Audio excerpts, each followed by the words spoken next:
मतों से राहुल गांधी ने जीत हासिल की है।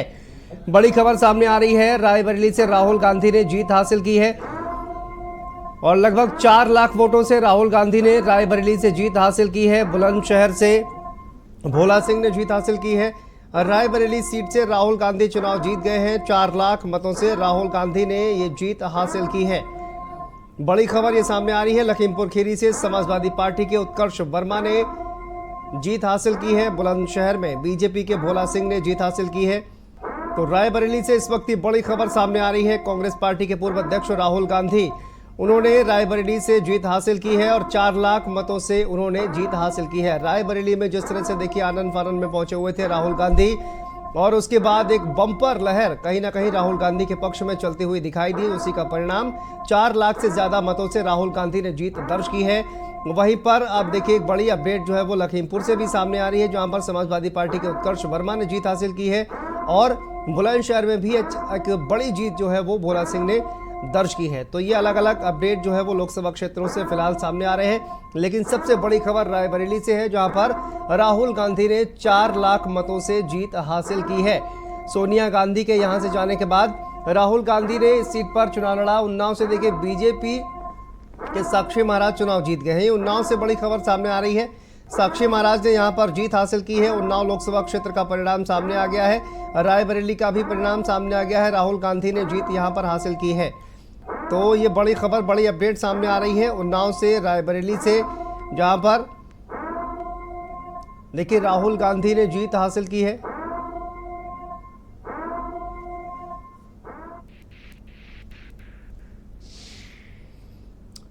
तो देखिए जीत हासिल कर ली है राहुल गांधी ने, लेकिन नाहिद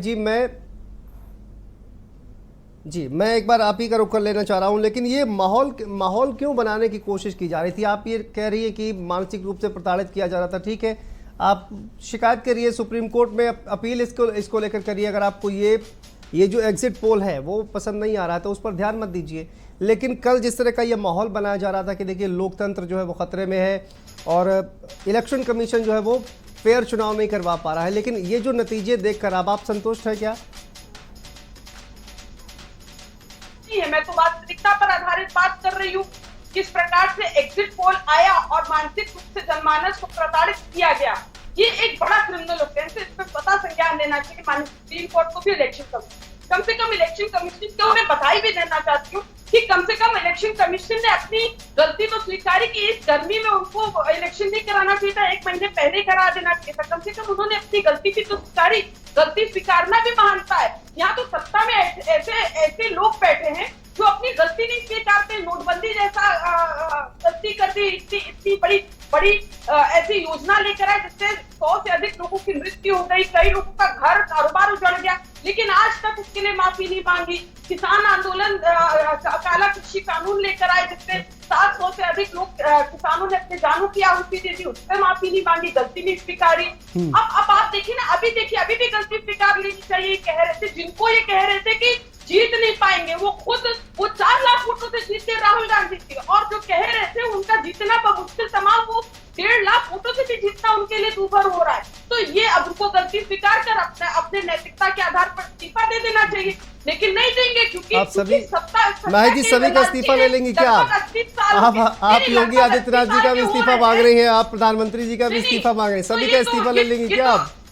भाई ये तो जो परिणाम आ रहे हैं उससे आप देखिए ना, लगभग 80 साल के हो रहे मोदी जी, वो तीसरी बार प्रधानमंत्री बनने के लिए ललायत है, वो इस्तीफा भी नहीं देना चाह रहे और वो रिटायर भी नहीं होना चाह रहे। और अग्निवीर योजना लेकर आए जिसमें हमारा 20 साल का नौजवान 4 साल के अंदर जो है रिटायर हो जाएगा, 24 साल की उम्र में उसको रिटायर करे दे रहे हैं, ऐसी योजना लेकर आए। तो ये जो परिणाम आया ना, ये आप समझिए पीटीए की जो ताकत है वो निकल कर सामने आई, जिसका आह्वान माननीय अखिलेश यादव जी ने किया था, पीडीए, और इसको जो है माननीय राहुल गांधी जी ने भी आगे बढ़ाया।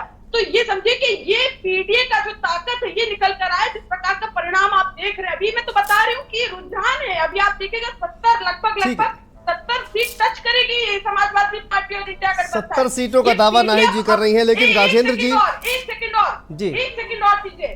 देखिए पीडीए समाज ने ठान लिया है कि अब वो सत्ता की टोली के कहार नहीं बनेंगे, अब ये सत्ता की टोली के सवार बनेंगे। अब बीजेपी वाले सत्ता की टोली के कहार बनेंगे। रह लिया सत्ता की टोली पे सवार उन्होंने बहुत दिन रह लिए, अब पीटीए समाज जग चुका है, इनके अंदर चेतना जगाने का काम माननीय अखिलेश यादव जी ने किया। अब ये केवल और केवल यही पीटीए समाज, पिछड़े दलित आदिवासी जो 72% जिसकी आबादी है, ये अब सत्ता की डोली के सवार बनेंगे। अब ये कहार नहीं बनेंगे, अब बीजेपी वाले कहार बनेंगे, ये तय चलिए है।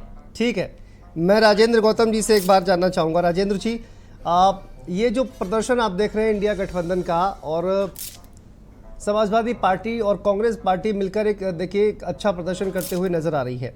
राहुल गांधी का रायबरेली से चुनाव लड़ना, अखिलेश यादव जी का खुद ही चुनावी मैदान में उतरना कन्नौज से, कितना इफेक्ट आपको लगता है कि ये दोनों ही नेताओं का उत्तर प्रदेश से चुनाव लड़ना, इसका कितना प्रभाव इस चुनाव पर दिखाई देता है?